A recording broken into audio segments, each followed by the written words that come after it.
шиг инэмсэглэлчин өдөр бүрийн замдан гэрэлээс сажиртэй дочимэтэй дэлхийд ганцхан жинхэнэ хүн дэргэд байхад айдас бүр салхи шиг нистэй салхи ширүүлсэн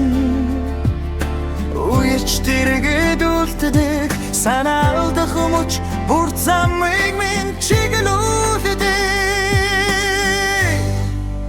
хамтдаа бид гэрэлтэн харанхуйг чигатална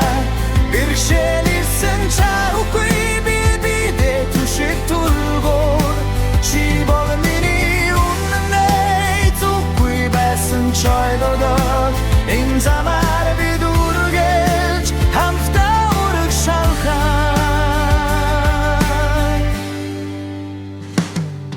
сэтгэлээр мөрөн дээр чин түштэй асуухгүй сонсдог өрөв том хүч болдог хол байлаач холдохгүй холбоотой хүмүүсээс харцаарч зүгээр дэгэж хилдэ хүмүүс ирж ядаг чи нөхөрлөл бороор тух цаг